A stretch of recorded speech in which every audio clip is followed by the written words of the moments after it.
Hey, what's up guys, it's Mario here with Junk Removal Money. In this video we're going to be covering a subject that a lot of people face. Some do, some don't. At some point or another you might face this, so you might as well be prepared for what's to come if you need to do this ever in the future. That's getting your GMB suspended. So a lot of times this will happen a year into having the GMB listed. Sometimes it'll happen as soon as you enter the PIN number to get it approved, and it just really depends on how Google is doing their auditing. Sometimes they do like a yearly audit where they're going to go through all the GMBs to make sure that they all have accurate information and that they're following all their guidelines. So last December this happened to a lot of people, and a lot of people were affected by this. And if your website doesn't rank on its own fairly well, and you're getting most of your business through your GMB listing, and then having that go down and get suspended with hundreds of reviews could be really, really bad for your business. So in this video, we're going to cover a few things that might trigger a suspension and the most common reasons why your GMB would get suspended and how to overcome those.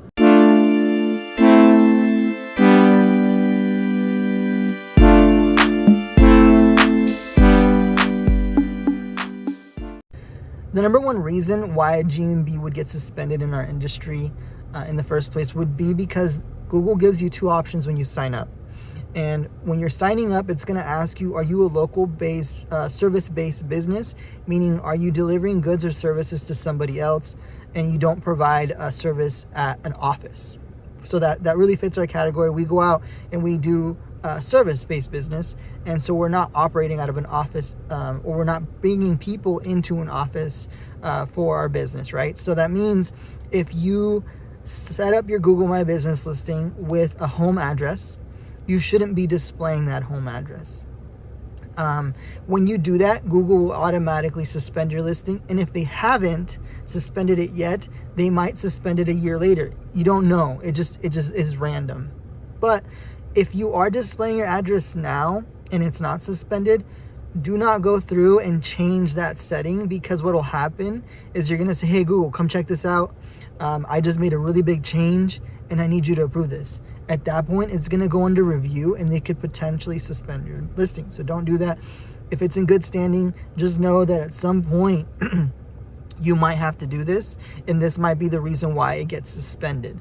Now, the thing that sucks about this is that there is truth to Google giving you preference in rank if you display that address, which sucks because they're telling you don't do this, so the people that do it do get better rank. Now, that I know that it's tempting to do it because of that reason, but there will be another video they'll be making that will show you guys or give you guys an idea of how to rank better with your Google My Business listing, and I will be dropping that video probably here in the next week.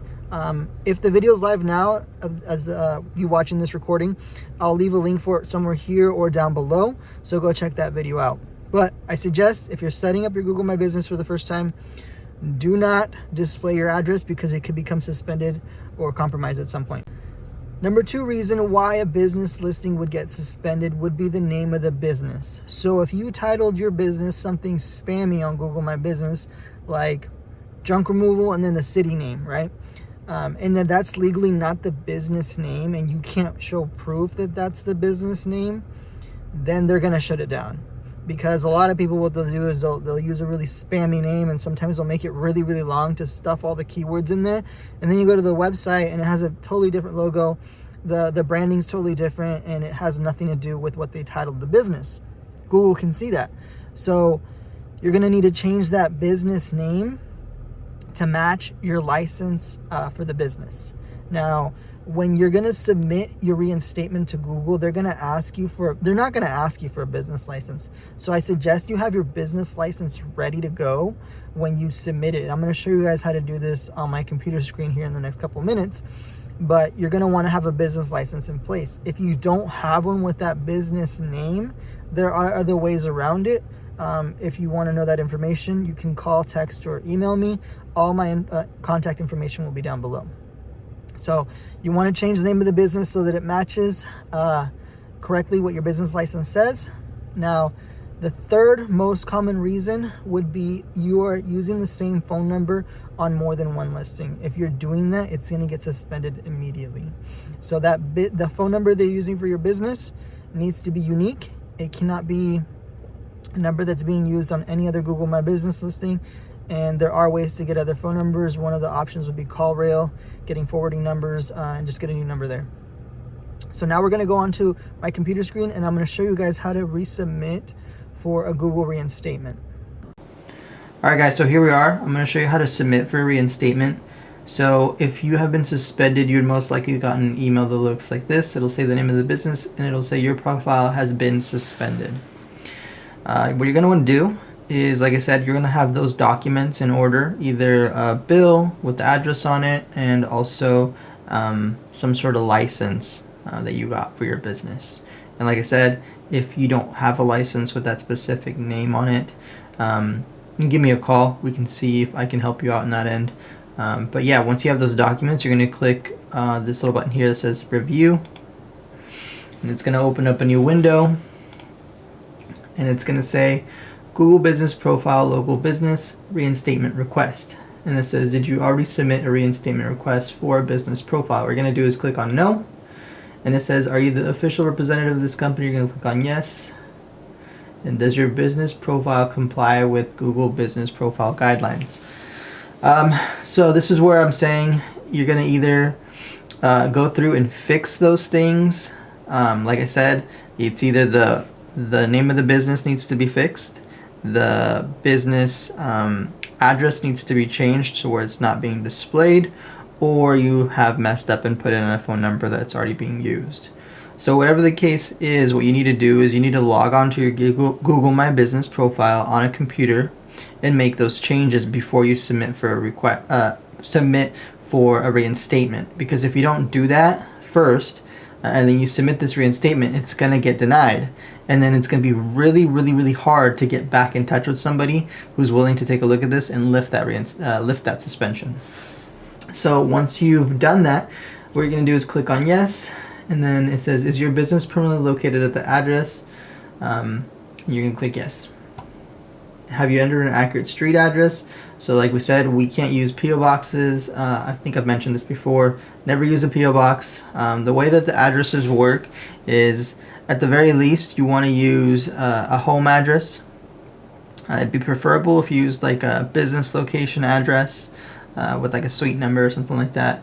But if you don't have one of those, feel free to use your home address. You can use an apartment address as well. But never use a virtual office and never use a P.O. box. So it says, does your business operate in a service area? So this is what we were talking about earlier.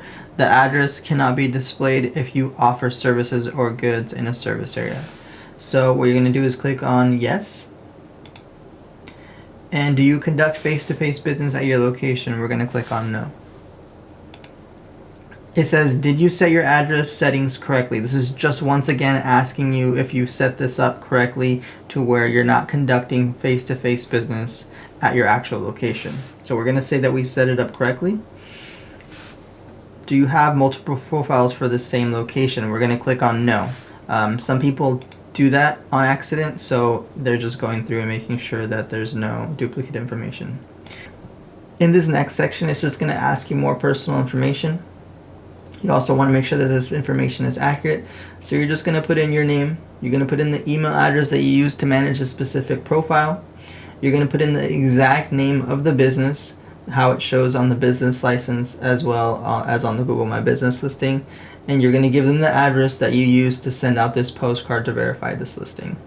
Choose the top option if you are managing this for somebody else, and choose the bottom option if you're managing this for yourself. Here you're going to enter the phone number that they can reach you if they have any questions. It doesn't have to be the same phone number that's listed on Google My Business. And then right here you're just going to send a message saying that you've attached the proper documentation, if they could please take a look at it and get back to you. Below here you're going to be able to attach the actual business license.